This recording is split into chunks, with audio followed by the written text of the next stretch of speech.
Hi, this is Ren, and this is All Walks of Film. Today we have Marc Dunworth. And we are going to be talking about Sausage Party. Yes, we are. So, Seth Rogen is a rather notorious filmmaker slash actor who really likes to delve into raunchy, gross out films. Yeah, he has a couple notes on his recorder, and he plays them loud, and he plays them often. But he plays them well. Since we don't really have Cheech and Chong anymore, because, well, they're old. Right. They're still around, but not as active. Yeah. Seth Rogen is like the go-to actor, along with James Franco as the pot-smoking icons, essentially. Or as the two guys who will come up with something. It's like, you came up with this while you were high, boys, didn't you? Yeah, well, I kind of figured. Yeah. I was actually really disappointed with The Interview when it came out, just because, like, it was a film that started out really promising and then just kind of fizzled out, like, halfway through. I didn't see The Interview, mostly because I thought it seemed concept-wise so incredibly stupid and tasteless that it's like, well, you're only going to go one way with this. All right. But that's just me. Yeah. So, moving on to Sausage Party. This movie apparently was in production for 8 years. Yeah, the Sausage Party was a film that Seth Rogen and Jonah Hill came up with when, just as a title alone, when they were, way back when they were doing Superbad, as just something to kick around in between takes of stuff. And they thought, yeah, wouldn't it be funny if the next movie we make is called Sausage Party? And that was kind of it. And then at press junkets for the next couple of years, when reporters would ask them, hey, what will your next project be? They would go, it's a little film called Sausage Party. Which sounds like a gay porno. Well, it's as far as they went with it. They never said, oh, it's going to be an animated film or it's going to be a buddy comedy. They would just leave it hanging with that and let you fill in the blanks. But then over time, they started to kick the idea around more and more and eventually got to the point like, oh, this could actually be something. Why don't we turn it into a project? Why don't we make it into an animated film strictly for adults? And then I believe the script went under several rewrites just to get the tone right. And I think this has been in production since around 2013, 2014. Yeah, so it's been a while. Yeah, it's been a while. It's been a long egg to hatch. So I thought this movie was hilarious. I loved the edgy humor that the movie had, and I was a little skeptical going into the movie just because I wasn't really sure what I was getting when I heard the movie initially pitched, where it was originally, I think I heard food finding out where they came from. Right. So I was thinking that, sausages are going to find out, the horrible process that's actually in making sausages, which would be an interesting film in and of itself. That would be, and that's actually something I never even thought about with this, where it's like, it's not the twist you think. They realize they come from a living animal, and this is how this goes. But for me, it was the opposite. I saw the trailer first, the Red Band uncensored trailer, and that was hilarious and shocking because it showed that, food just wants to come home with us. And it kind of flies in the face of any commercial you've seen or anything in a cartoon or even an advertisement of anthropomorphic food with cartoony eyes and limbs and mouths that are so excited that they get to go home with a person. And that's actually apparently one of the things that Seth Rogen and Jonah Hill and the other writers played with, the idea of, why should they be excited? They're going to get eaten. And, well, do they know they're going to get eaten? And then playing around with that idea and what it'll be. Because it's not quite like Toy Story, where it's like, toys just want to be played with. And it's like, okay, but food just do they know they're going to get eaten? I don't know.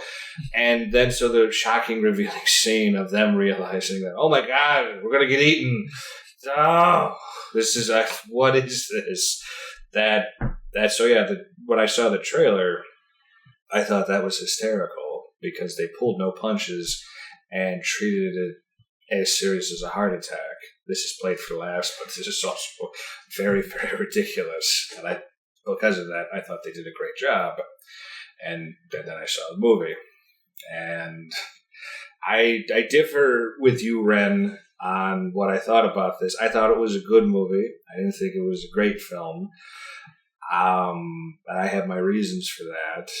I thought that a lot of the humor, particularly the racial humor and some of the quote-unquote adult humor, was very low-hanging fruit. And when they popped up, it made me go, oh, this is going to be kind of a C+ student level of making adult jokes. All right, let's see what the rest of this is. On the whole, I didn't think it was a bad film. I kind of just thought, oh, you're not trying a little bit harder. And that's kind of what my feelings are with most things that, at least most forms of entertainment, which conventionally, for one reason or another, are interpreted as strictly being for children, and then you try to do them for adults, and the writers or makers feel that, oh, for adults, you mean, piss and shit humor and lots of swears, that's adult humor. It's like, no, not necessarily. You can have that, but if you have most of that, then you kind of don't have much else to go. You can do things that, as subject matter, that adults will understand, that it'll fly over the heads of kids. And this movie did that for some bits, but it kind of fell back on an awful lot of, hey, the hot dog just said shit and fuck a bunch of times. Yeah, I thought some of the profanity in the movie felt forced. Yeah. Like, there were times where they used profanity in a way that was so awkward that it was like, you don't really need to cuss in this scene. Especially the opening, where we're getting introduced to the characters. I mean, the sausages, they're really hot dogs. They call them sausages because we wouldn't have a title, Sausage Party, if we didn't call them sausages. They're saying shit and fuck right off the back. And I was like, hey, shit, fuck. I'm like, what? You get grief. It's like, you don't need to. Why are you cursing? I guess they wanted to do that so that parents that took their kids to see it would know at the very first bit that, yeah, maybe I should take my kid out of this movie. Well, here's an interesting thing. I believe Sony, they produced this film. They were one of the bigger producers. Had various precautions put in place. Like at some theaters, they would send them signs of Frank, who's played by Seth Rogen. He's the Frank, the hot dog, the sausage, who's the main character. They had a little sign that they would put up by the ticket window saying, hey, you have to be 18 to go to this party. And in some theaters, managers were having ticket takers right at the theater to intercept anyone who may have bought a ticket and brought their kids to be like, you do need to realize this is an R-rated film. And it has these things in it. This is not a children's film at all. So I guess even beyond that, to be perfectly clear, is like, we're going to say shit and fuck a bunch of times at the beginning, okay? Is everybody out? Okay, good. We'll do the rest of the movie now. But it seems like, Sony's been very careful to make sure this is not a children's film. This is something for adults. And proceed with caution. Yeah, as far as like the race thing, which, definitely a topic that we should talk about, because one of the characters, I'm not really sure what food item he is, but he's like a Middle Eastern pita bread, tortilla. Oh. I wasn't sure in the movie, and I think they mentioned that like once or twice, but like I didn't catch it. He's played by David Krumholtz, who Google this actor. He has been in tons of films ever since he was a child, and you will know who he is by his face. Oh, him! He's in the series Numbers. He plays Kareem Abdul Lavash. He's a lavash, which is sort of like a pita bread. And so, he's playing a lavash, who's like a pita bread, and they have Edward Norton as Sammy Bagel Jr. And I'll say this, despite what you think about this film, it will reinforce the fact that Edward Norton is an amazing actor who can disappear in any role he's in, because I did not realize he was playing the voice of a goddamn Jewish bagel until the very end when they sort of reveal it. And it's like, wow, that's been Edward Norton this whole time? He's doing an amazing not Woody Harrelson, Woody Allen accent the entire time. But yeah, they establish Lavash and Sammy Bagel Jr. to be like, oh, now we're going to do a bunch of jokes about Jews and Israeli and Palestinians. That won't get old or dated. It's not like we've heard those before. And I guess that's my biggest beef about the film with jokes like that, is that if you're going to do them, fine, but do them in a different way that hasn't been beaten to death like a dead horse. And that was my major criticism with with a lot of those sorts of jokes. Is like, I've heard these jokes before. You're not doing them any different than a hack comedian would do them to garner cheap laughs. You're not taking them in a different way. You're not looking at this subject in a different way to maybe bring up new jokes. And because of that, this feels like you're not trying very hard and that this is lazy. There was one, though, yes, that I will say, and that's hummus. Yes, that one was very clever. They both, after bickering through all of the film, they get to a point where it's like, you're probably going to tell me you don't like hummus. Hummus? I actually love hummus. I consider him a brother, a friend. Oh, I do too. Oh, but that's also like a take on Hamas. Yes, yeah, so yes. And so that's a little bit of a twist. One thing, though, I will say is that for the most part, most of the jokes that feel sort of tired, or even jokes that don't, they did a very good job writing to at least be like, okay, we've taken this as far as we can, we're going to chuck it. And then we're going to move on to something else, and we're going to chuck it. In some cases, it doesn't work because it turns into, okay, that's a tired concept, and we're chucking it for another tired concept, and we're chucking that. And in other cases, it's like, okay, good. We're not going to be with this very long. You'll be tossing it to the wayside soon to keep moving along. And keep moving along is a good point to make. This movie's only 89 minutes long. It's not a very long movie. And I think they maybe knew going into that this needs to be a tight comedy. And I think also when they realized how expensive animation is, they had to be like, this can't be a long comedy because of that. Yeah, and then there's some issues about that, which we will talk about. And oh boy, howdy. Yeah. One of the characters that I didn't even know was in the movie that I was kind of shocked, surprised, and I thought was pretty funny was the douche. Yes, I did. Yeah, I did. And that's kind of another interesting point to this film is there's a character in the film and he's called Douche, and he literally is a douche. So it's not just food that's talking, it's any product you'd find in a supermarket, save cutlery at the very end, that can talk and has cartoony arms and hands and very nice little shoes for some of them. They're wearing very nice leather shoes, some of the characters are. And yeah, he's played by comedian Nick Kroll, and he's not only a douche in personality, but he's a douche in real life. And Nick Kroll is playing him with a very bro-y Jersey Shore frat boy type of thing, and he's just a jerk. He becomes a villain in the film, and I guess that was a problem I also had, was it felt like the human characters were villains enough and the situation was villainous enough. Maybe we didn't need to have Nick Kroll being a talking douche to be another villain in the film.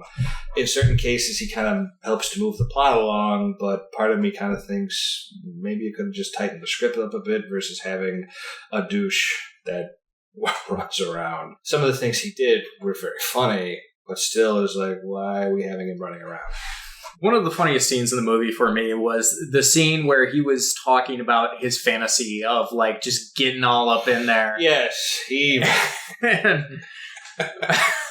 just going on the close-up of... He makes it very clear that because of all the food, just wants to go home and serve and we should state that in this film, food and the other products wake up every morning in this store singing a song like a religious hymn almost about how the gods are going to come, the gods are human beings, and they're going to take them to the great beyond, which is outside the store, and then they'll get to live in paradise. So quickly, this is an allegory for organized religion.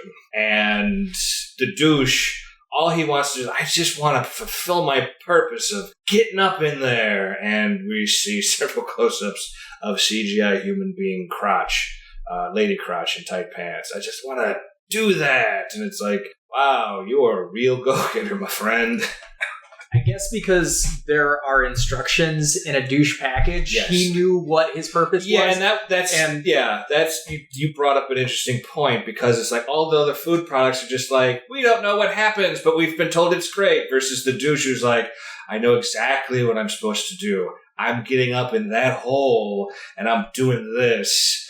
What happens afterwards, I'm a little foggy about. In other words, I don't think he realizes he's going to get thrown away, but still, this is what I want to do. And so that's an interesting way to explain that sort of plot hole. And that sort of attitude fits his character of being a very brash, arrogant, ignorant, sort of bro-y guy. I just want to get up in there, man, and just do that. And then later on, that kind of turns into him being like, well, I guess a hole's a hole. And eventually he sticks his nozzle up someone's asshole. And he still fulfills his purpose, but in a very unexpected, unintentional way. Yeah, and that was actually the scene that, from what I heard, almost made the movie NC-17. Yes. Because there was a little bit of male ball in there, and apparently if it had pubic hair, it would have been NC-17, which explains so much about the ratings industry, where it's like, why? Why does that make it NC-17? Yeah, when you see the film, the douche winds up going into the pants of a human character. It's a man, and shoving his nozzle up his ass, and being able to control what he does by yanking on his scrotum. It's like, I'm going to go left and pull on the left one. I'm going to go right, pull on the right one. And first it defies a little bit of logic with character design. It's like, how are you able to get in there and we can see you through the fly of the zipper? Where's this man's pelvis? He seemed to have filled out those pants earlier, but now there seems to be a rather vacant space in there. But I understand why we need to be able to see the douche's face sticking out. But yeah, you see him tugging on his balls. And I also heard that for the food orgy at the end, yes, the movie ends with a food orgy, there's a scene where Sammy Baker Jr. Motorboats Lavash's balls, and that they had to be told, yeah, you can do this food orgy. You can't show hair on Lavash's balls. The anthropomorphic pita bread, you cannot put hair on his balls. And they're like, all right, we won't. And they didn't. But still, we'll still have a food orgy. Where do we go from there? Food orgy. And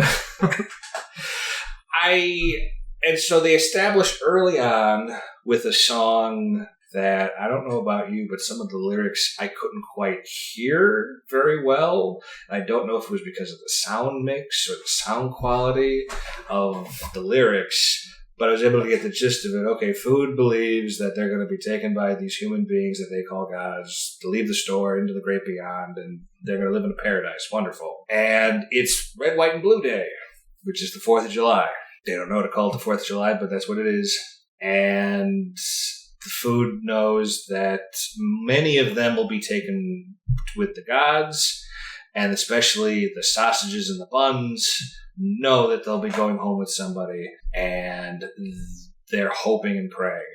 And so you have this interesting twist, because I did not know this movie was going to do this at first, of having this be an allegory for organized religion and for faith and belief.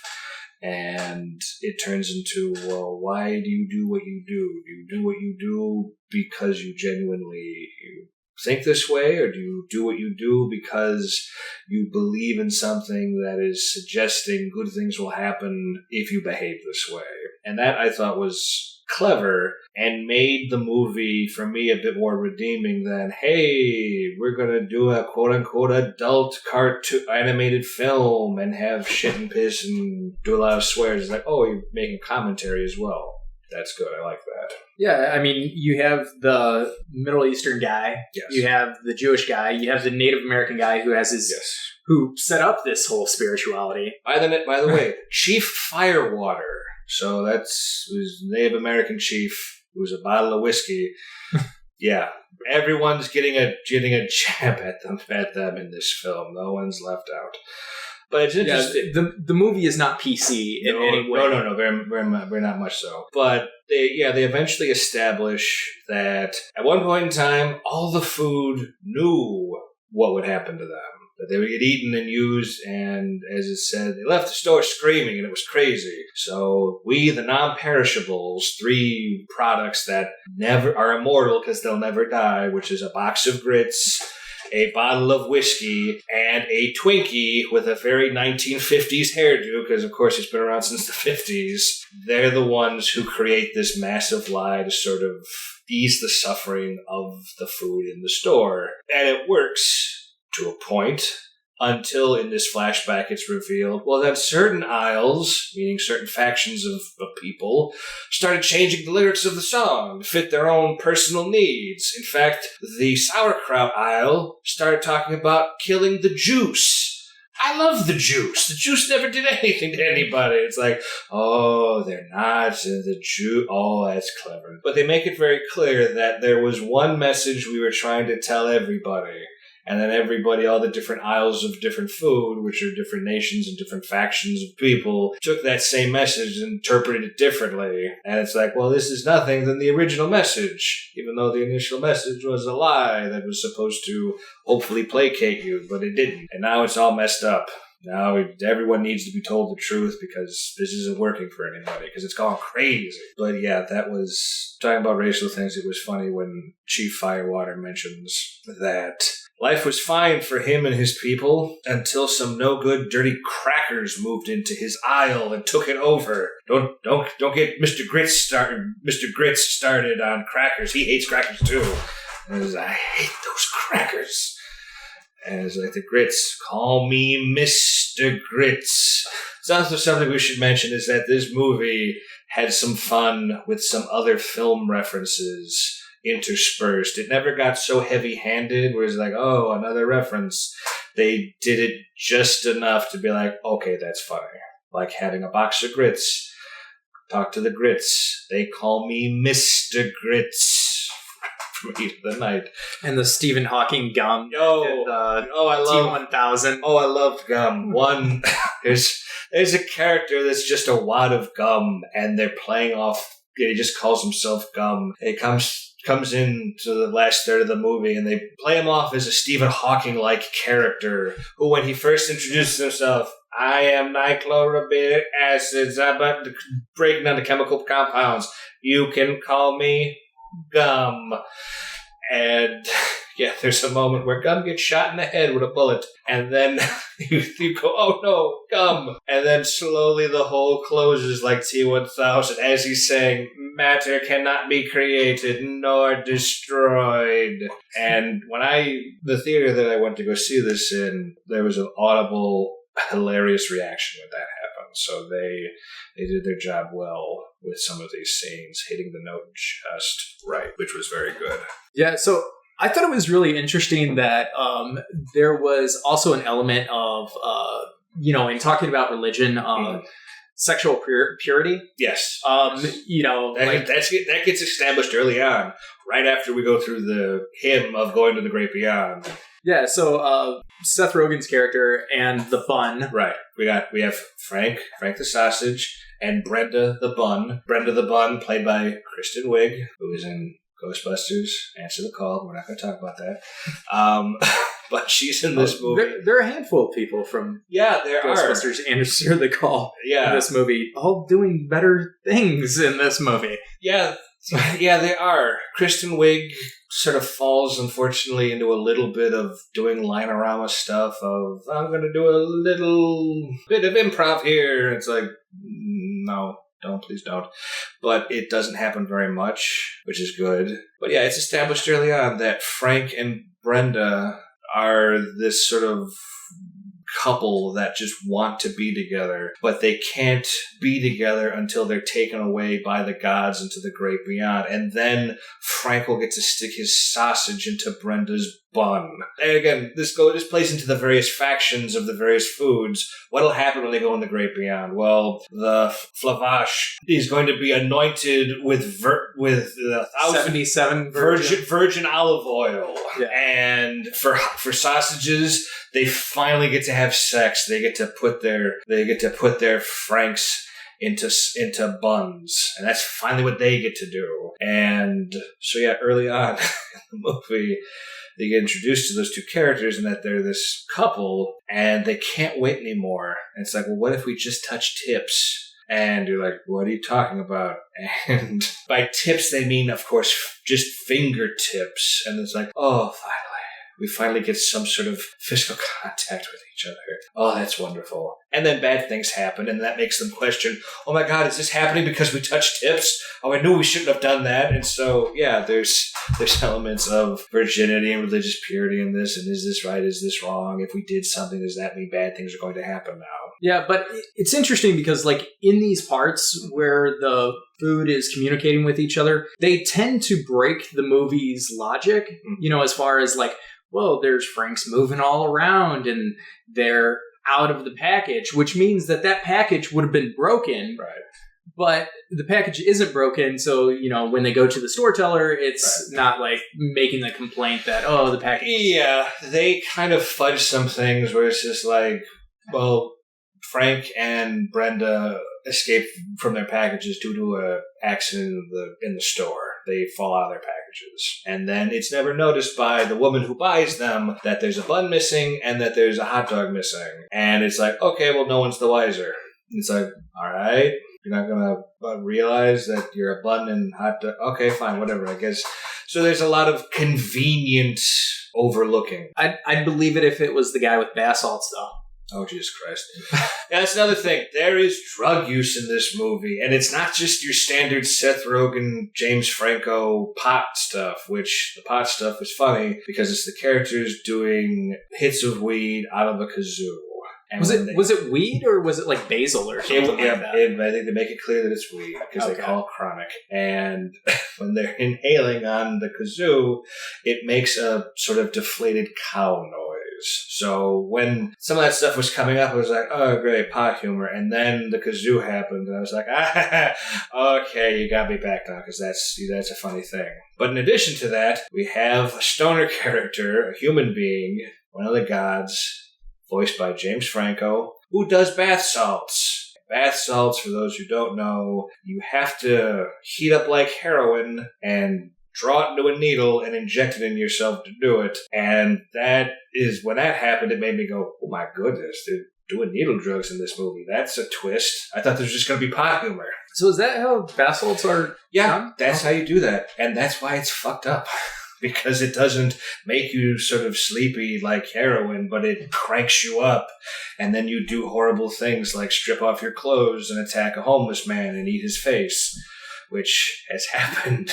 And it seems to be this weird sort of 50-50 roll of the dice of this could get you fucked up and have a fun time, or it could make you do something crazy. Have fun. And from my understanding, it was just the bath salts from the store, right? No, not bath salts. Okay. It's slang.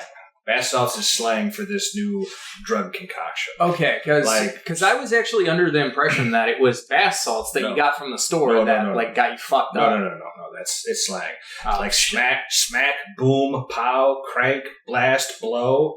Oh, get you done. Okay. But it's slang. But because, I had the same conversation with my father when I was trying to explain this movie. He was like, bath salts? What are you talking about? I'm like, not conventional bath salts. It's slang. Like, oh, it's like, yes, oh. But yeah, when the stoner character does bath salts, and he even says, everyone told me not to do it, but I'm doing it anyway. It's like, oh, so we have a pothead who's doing bath salts. Yeah, well, no, you saw the progression on his table. Like, you know, yes, you did. Yes, you did. There was cigarettes, alcohol. There was bong. Yeah.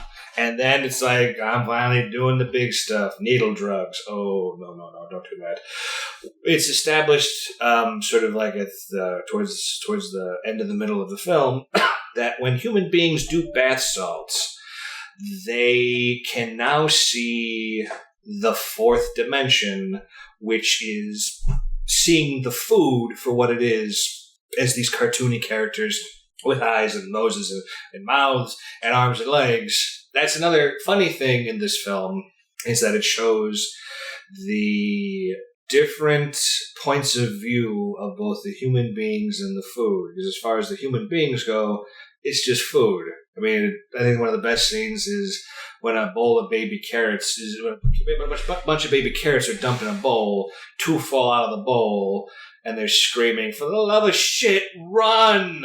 And then it cuts to the human's perspective of, oh, the 2 little carrots are just going to roll off the counter. Let me catch them. And as far as the carrot's point of view is, we're running for our lives. Oh my God, she grabbed us. But when human beings do bath salts, they see the food for what they really are, and they can understand them and talk to them, and that turns into what the final act is of the film.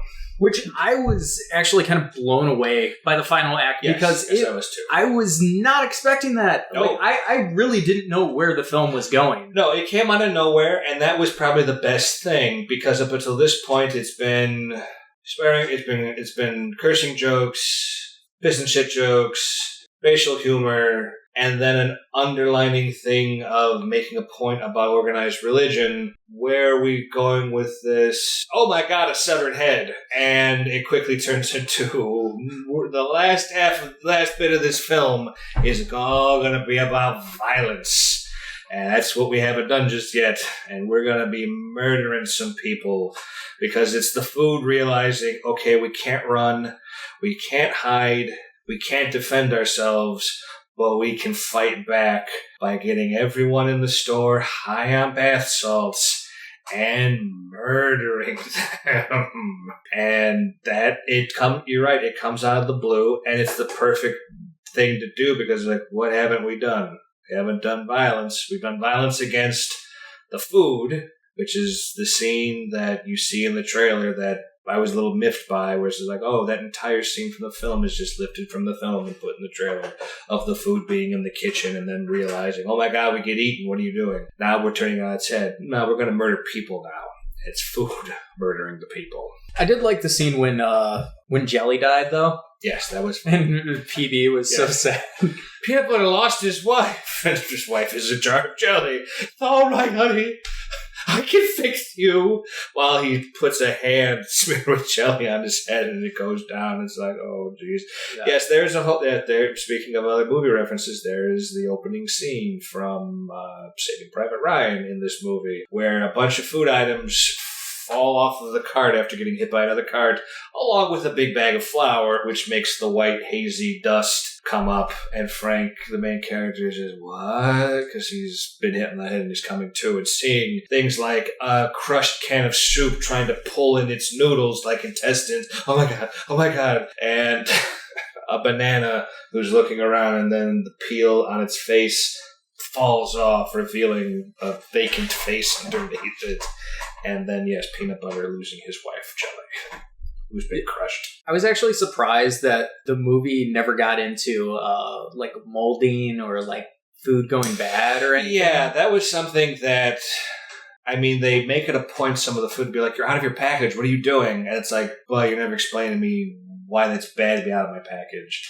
I guess just to be out of my package because I won't be bought by the gods that way. But after a point, it's like, you do know this food's just gonna rot, right? It's not gonna stay fresh forever. I wonder if that'll dawn on them at any point. Although, we do get a weird sort of what-if scene. One of the characters who's one of the sausages who's named Barry. He's played by Michael Cera in the movie. He's a shorter sausage because he's sort of a defect from the factory, but they make it a point of, hey, you have girth to you. Buns like girth. So you'll find a squished bun that'll work for you. He gets separated from everybody, and he's actually wandering around on the outside in a very bad part of the city, comes across who he thinks is another sausage. It turns out to be a corn-studded turd, and he's trying to talk to the sausage, and then the corn niblets sort of turn around and rise up like zombies out of the Night of the Living Dead going, leave us! And then it freaks him out like, oh my god, no! So we sort of get a weird zombie food-esque moment, which is quickly squashed by literally someone stepping on the turd. Yeah, I thought it was great, but going back to this final fight, I mean, it was epic. Yeah, we have a bunch of people high on bath salts trying to tear apart food, calling them devil food. And thusly, we have the food fighting back, doing horrible things to them. I mean, we said before, the douche shoves his nozzle up someone's ass to take control of him. That happens at the end of the film. And then the sausage is hanging out. Yeah, the sausage is just trying to pull the douche out, and it looks like the guy has a dick hanging out of his pants. Great. I get jokes. And you have other food items stuffing human beings in freezers, tying them up, and like we said, one character gets beheaded and his head just falls out of an air conditioning vent, and it happens unexpectedly, and it's just another character going, hey, check this shit out, and boom, a head, and it's like, oh my god, what the hell? It's like, yeah, now the movie takes another turn, and here's where we're gonna go with it. Yeah, and then reminiscent to Kick-Ass, they killed the manager by launching him out of the grocery store, and they put a bunch of propane tanks on a rolling chair. They light that shit up, and they aim it like a cannonball at the jerky manager, who now has the second villain shoved up its ass, douche, and it blasts him out of the skylight and blows him up in the air to not just blowing it up, but also to a fireworks display, because it officially is the 4th of July in this film. So I think this film effectively works as a 4th of July movie. Yes, and that was an interesting thing when I saw that, this movie is talking about the 4th of July, but we're in August. How does that work? And then I found out later that this movie's release date kept getting pushed back, and finally got pushed back to a beginning of August release, which apparently was their intention to do a release in the summer as a blockbuster film, but because one film after another kept popping up, that it kept pushing them back further and further, which is not a horrible thing, but it definitely makes it apparent that, you were going for a different release date. That's interesting. Now you can't change it because it's kind of integral to part of the plot of your film. Yeah, and we see that sometimes, especially with Christmas movies that get released in March. Yeah. Well, that sort of is we're doing a dumping ground of we don't know what to do with this. But with this one, it's you got your date moved back. You really wanted this to be before July, but it didn't. And the movie could have ended there with the food violently murdering people. But then it had to go one step forward and have a food orgy, which... Ren, what are your feelings on the food orgy at the very end? I thought it was probably one of the greatest things I've ever fucking seen. Right, just because, we're going to differ on that as well. Okay, I think partly because I was actually really happy that there was a scene of two guys fucking, which we never seen. We've never seen. Yeah, we've never seen. We also should state that the Lavash and Sammy Bagel Jr. put their differences aside, and it's the Lavash who incites the "I want to fuck you, bro," and Bagel be like, just fuck my mouth already, won't you? And they start having sex. So it's two dudes who put their religious differences aside to bang each other. It's like, okay, coming together, double entendre. I think that's interesting because I was in the Middle East for a year, and one of the things that was kind of a rumor on the side was, and something that was kind of like a well-known secret, was that for some Middle Eastern people, there is a phrase, women are for babies, men are for pleasure. Okay, that's interesting. So I think the movie was alluding to that, or as well, whether they realized it or not. Right. But that's an interesting thing. It's also funny. I was looking at some message board about this film, and there was one gentleman who apparently, I believe he was Israeli, and saw this movie, was like, oh my God, yeah, great, you're doing an Israeli-Palestinian jokes. No, this is horrible. And then later on, in the same feed, you had a Palestinian go, you just saw this is hysterical. So apparently the two sides are still not going to, at least in this case, they're not going to agree on everything. But yeah, you have every manner of fucking in this movie at the very end in this orgy scene. You have same gender food, different gender food, multiple gender foods. You have Mr. Grits jamming a box of crackers out of his crotch, going, I'm going to fuck them crackers, and the crackers spilling out, going, what is happening? What is going on? Take that, you fucking cracker. You have Chief Firewater, a bottle of whiskey, fucking Twinkie in the ass. It's like, oh, he's fucking a twink. Okay, great, I get it. For me, it felt like the movie should have ended with the violence. We have defeated the villains, one unnecessary villain, but two villains nonetheless. We're here. We can end the movie here. The orgy just sort of felt like, well, we're going to do some shit right now, and then you're going to watch it. It's like, you could have lifted this out of the very end and not have known any difference. If anything, it just sort of felt like any sort of convincing this movie may have done for me of, oh, this is what adult animated films could be like. The ending cemented for me that, but this is what everyone will assume it'll be like. That, it's just an excuse to show cartoon characters fucking.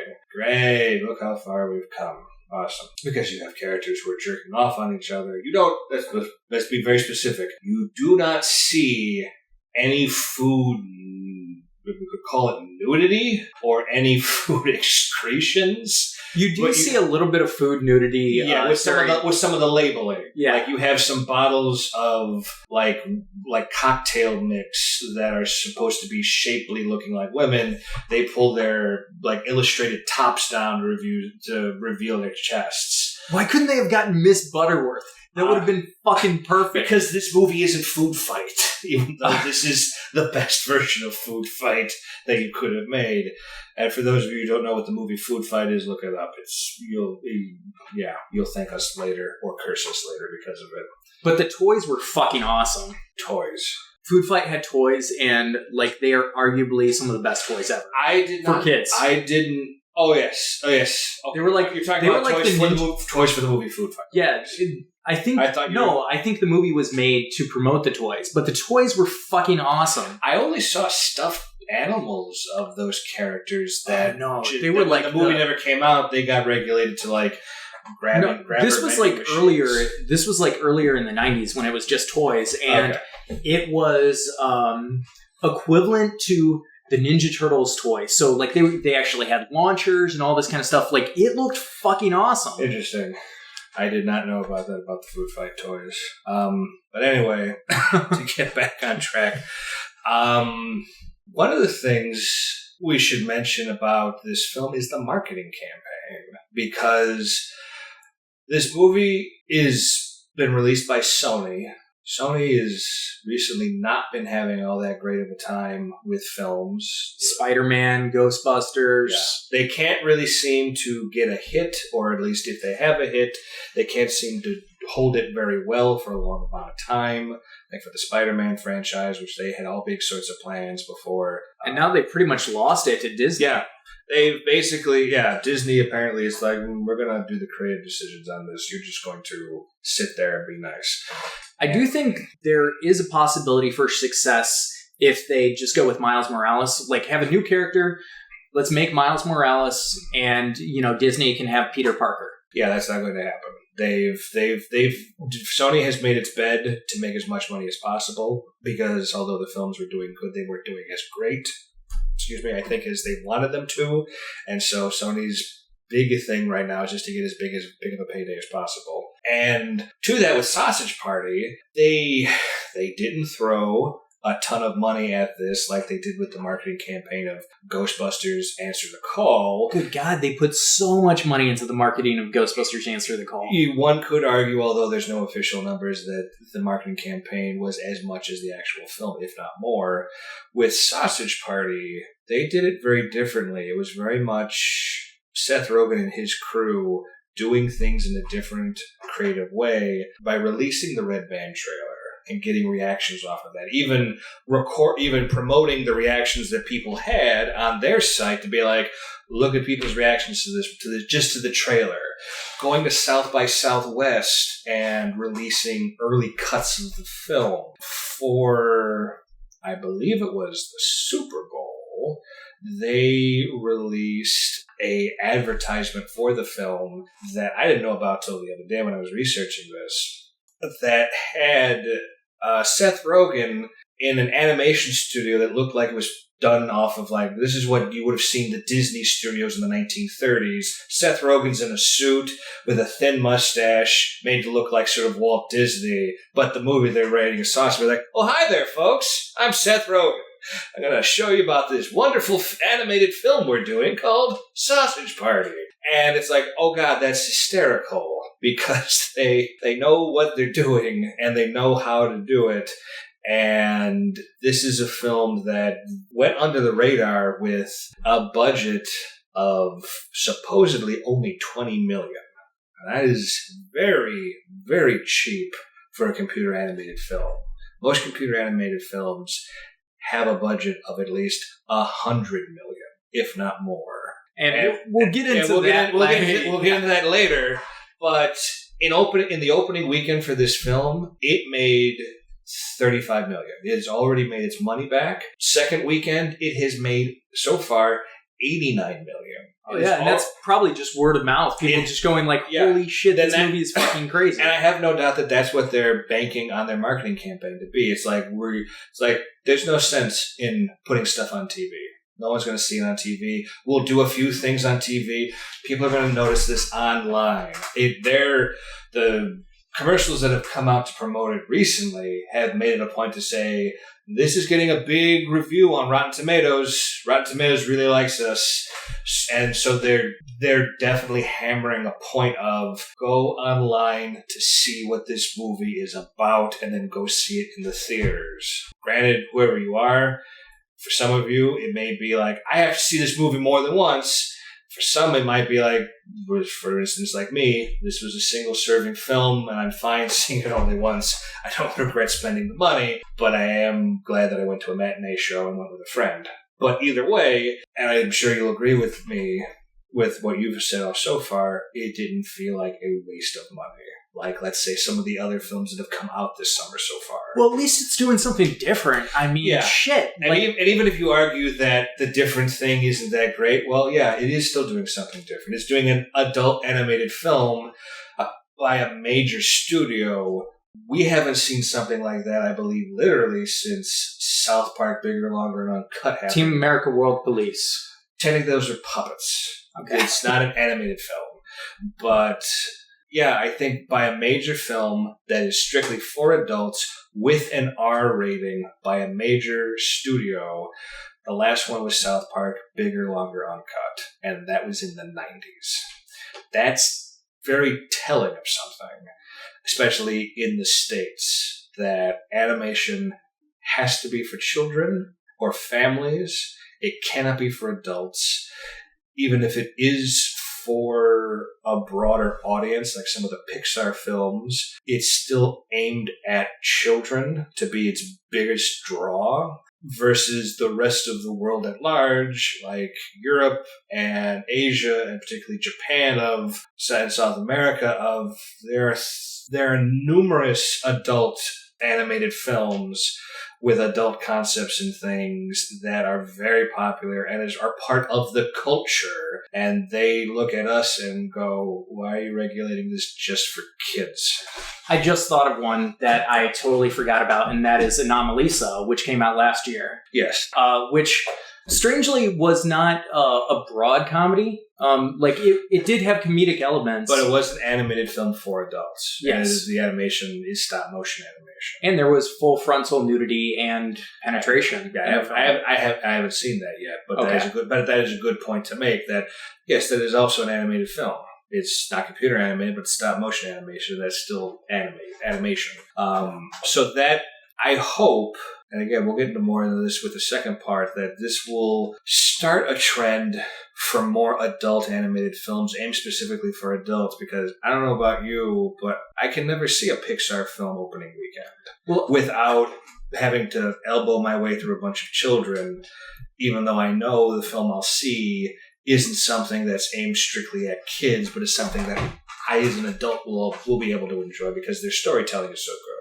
And before I forget, I did want to mention that The Killing Joke was rated R, but if you watch the movie, it's not even R-rated. No, it's not. It's Warner Brothers playing. It's a tacked on R rating. It's Warner Brothers playing very safe with its rating. If you want to see a good R-rated Warner Brothers animated film, go see The Dark Knight Returns. That's PG-13. That's PG-13? I thought that was R. No, it's PG-13, and it is the whole thing violent. Is PG-13? Yeah. Because that, if anything, would make me think that film would have been an R-rated film because of it's Frank Miller, it's The Dark Knight Returns, and it's like, that gets a PG-13, but The Killing Joke gets an R? I know you guys did an episode on The Killing Joke, and you literally broke down on the IMDb website of why did this get an R rating. And I saw that opening day, and the thing is ridiculous, and the reason why it got an R rating is ridiculous. But, okay, then I guess if you want to see a movie that should have gotten an R rating, that's animated, that's good, that isn't Killing Joke, go see The Dark Knight Returns, because that is very good. And it sticks pretty true to the original source material. Yeah, it even keeps the art style and everything.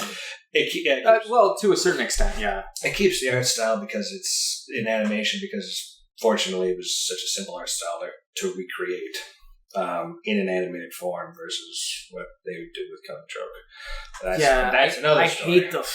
I hate the recoloring. Yeah, I do too. I also hate that it's like, oh, you won't get good animation through all out, but you will get a few key scenes, right? That's just as good. No, actually it's not. It just makes, to use a very crude analogy, it feels like you should give me a kiss. I enjoy getting a kiss, having my dick pulled this much, because you're showing me these scenes that look really good, but the in-between stuff is such crap. Great. Now we have crap.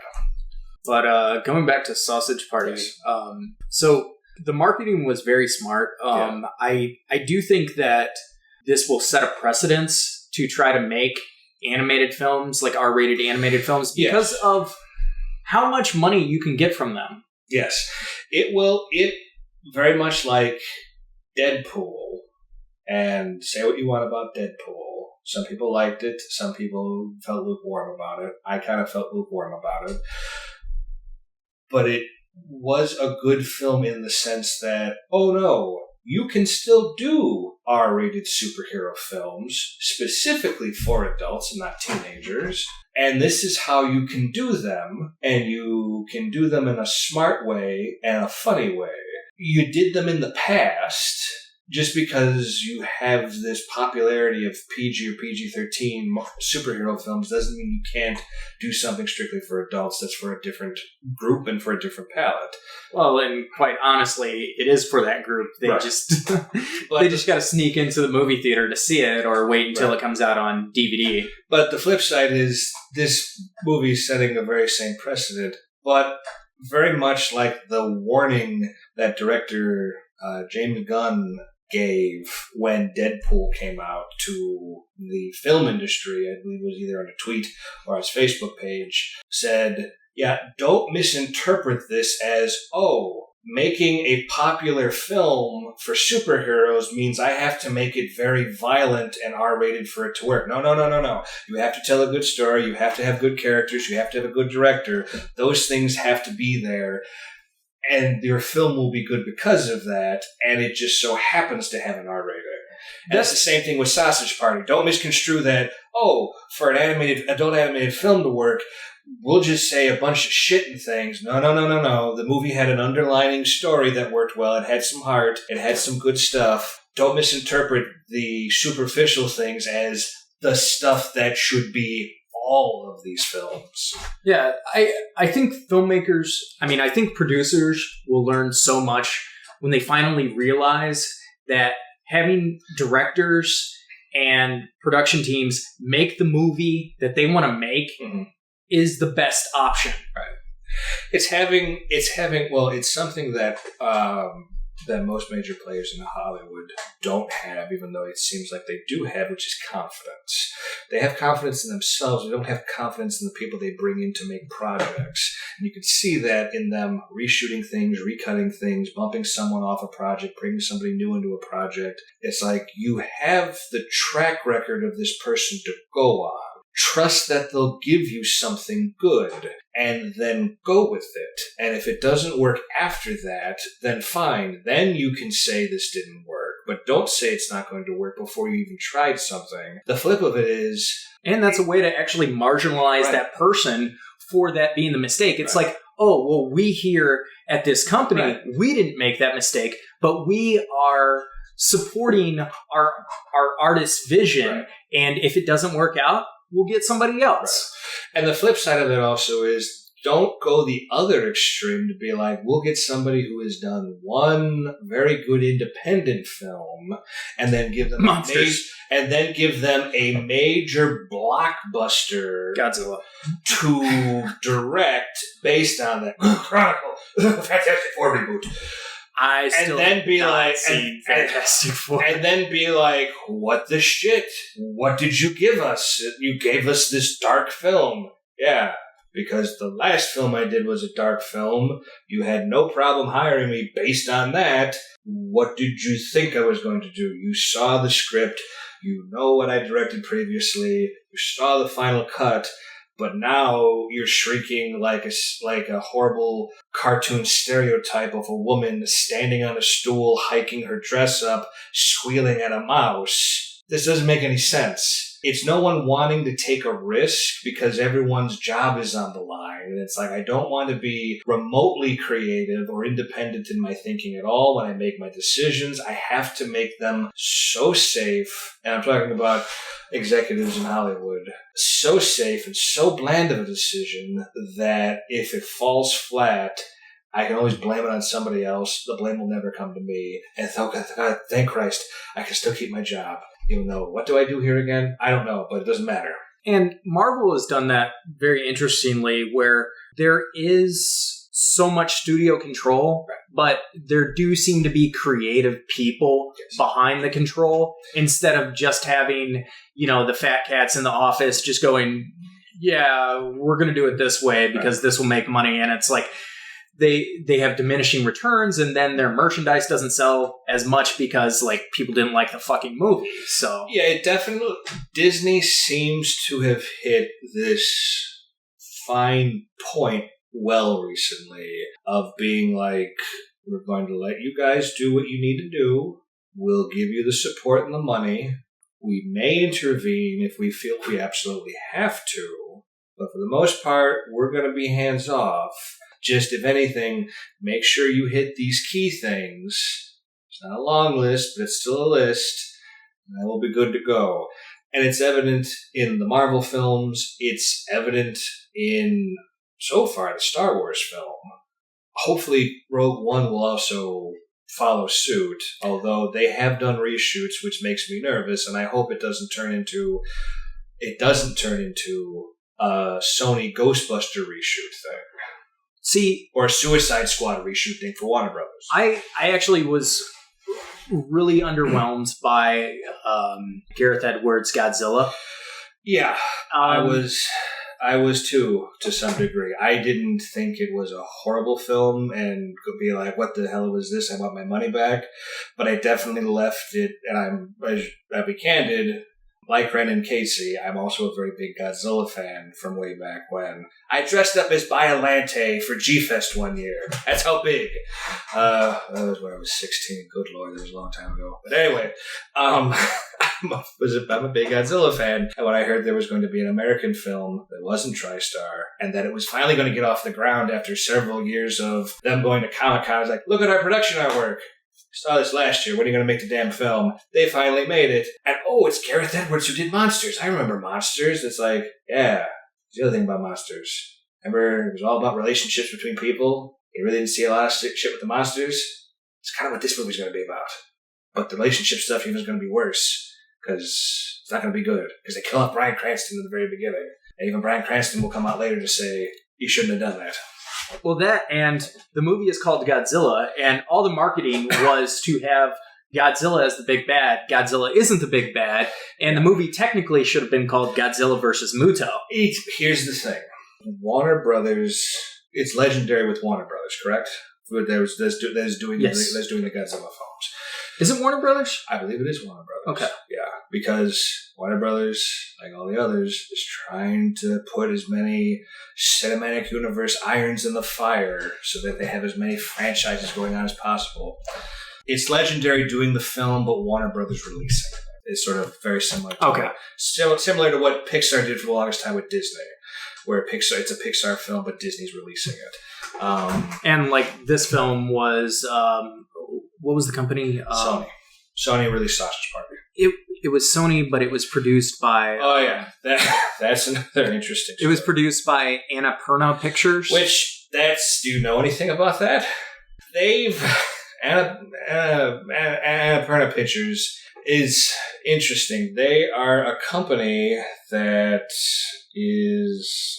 We'll get more into that later on, because that hits on another thing we do. But Annapurna Pictures is an interesting entity. But still, with Warner Brothers and the American Godzilla, they couldn't show the Muto until after the film came out, because that's giving away a huge secret and spoiler that Godzilla will be fighting other monsters. Because one of the things that Gareth Edwards apparently was told is, well, Godzilla in this film, he has to fight somebody. By somebody, not the military, he has to fight another monster or monsters, because one, it'll separate from the TriStar film, and two, it'll make a better movie. Ultimately, it did. So I will forgive them on playing sort of a, little bit of a bait and switch, but still, it got Gareth Edwards to do Rogue One. Yeah, but to me, the biggest problem that I had with Godzilla was the fact that they kept on cutting away from the action, and yes, they did. I'm wondering if Rogue One had the same problem, and that's interesting. I don't know if there's anything that's been officially released or leaked about why the reshoots happened. If it was because the tone is too dark, and The Force Awakens came out and it's done so well, and people are saying that the tone is great. This is too dark. We need to lighten it up. Or the flip of it is, I've heard some rumors about that. This is too light. It needs to be a little darker. Darken it up a bit to separate it from Force Awakens. Because the second trailer that's come out that they played during the Olympics, I still haven't seen it. It's very good, and it's much better than the first trailer, in that it really sets up, not just we have a rebellious woman who's going to be leading us, it's like, oh no, this is the team of Rogue One that will be in here. Everyone has sort of a reason for doing what they're doing. They introduce a new droid, which his introduction is very clever. It's like, the captain has told me you're a friend. I will not kill you then. And her reaction is, okay, thank you. And it takes her to the ship that they're going on. Honestly, based just solely on that trailer, I hope the movie does well. I thought, wouldn't it be clever if they made a new trilogy of just the Rogue One characters that paralleled the original trilogy. It was like, this is all the things behind the scenes you didn't see go on because the main cast of the first trilogy happened, but these guys were also doing shit too. Because the trailer looks so good, and part of me is really hoping that, oh, please don't fuck this up, because this looks really, really good. Forrest Whitaker's in it, he looks fantastic. He looks horribly grizzled, but very good. Yeah, I've liked Forrest Whitaker throughout his career. Even in Battlefield Earth? Oh, God. Because he's in that, and even he regrets to this day. Yeah. I shouldn't have done that. Battlefield Earth, outside of movies that are just terrible, like just pure terrible. This movie is terrible, but it is not Manos: The Hands of Fate terrible. Manos is a special kind of terrible. I've called it Dracula set in Texas, but without the vampires. Yeah, that's good. Battlefield Earth was when I was little. Yes. I was kind of bad because I enjoyed practically everything I saw, but Battlefield Earth was the movie that changed that. I don't like a young Ren enters a theater. His life has changed. I didn't see it in the theater because it was only in the theater for like a week or something. Because I was actually really excited to see it, and I wanted to see it, but instead I watched Mission Impossible 2 again because it wasn't playing at the theater. And I enjoyed Mission Impossible 2. You can give me shit for that, but I haven't seen it, so I can't comment on it. So I'm not even going to bust your chops for it because I have no opinion. But I guarantee it's better than Battlefield Earth. But anyway, back to Sausage Party. we got away from it a bit. Personally, I would say go see this at a matinee or maybe late with a couple of friends. If you can't make it, that's okay. This is definitely worth a rental from a Redbox. See it on Netflix. Support it. Because even though this might not be your total cup of tea, this has the potential to be something that opens the door wider for more adult animated films. Yeah, and hopefully we get films like Anomalisa too, so that the precedent isn't set that, only the R-rated animated films can be comedies, that they can also be like serious films. Because, the Japanese have been doing this for 40 years. Yes. The Europeans have been doing it for just as long, if not longer. But yes, so by all means, go see this movie. Know it for what it is, though. Know it that you're going to have a lot of jokes that may seem sort of lowbrow. It is what it is. Don't feel. Trust me, because I had some instances of being like, Chief Firewater, Native American stereotype, and he's voiced by Bill Hader, who's a white dude. I don't know how I feel about that. And Bill Hader voices Talking Tequila Bottle in a very stereotypical. And we have a lesbian. And we have a lesbian taco. Who's at least voiced? That's another interesting thing. Was it voiced by Salma Hayek? Salma Hayek in the film, and that was something interesting. The movie kind of flip flopped a bit depending on who they could get casting wise. Of we're going to do some racial stereotyped characters. But at least we're having people from those races playing their voices. And then a couple cases of, we got a white guy who can do a bunch of voices. And he's going to do a Native American guy. And he's going to do a talking guacamole. And he's also going to do a drunk talking tequila bottle. All right. It's a weird sort of uneven thing of, is this because she's Hispanic?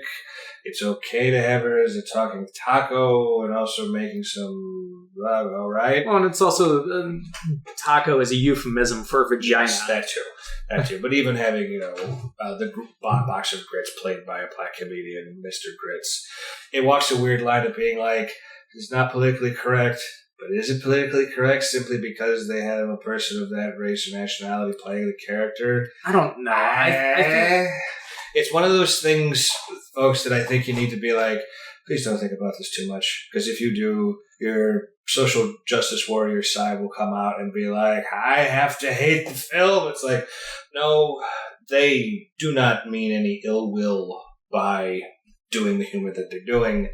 It's just supposed to be a stupid bit of humor.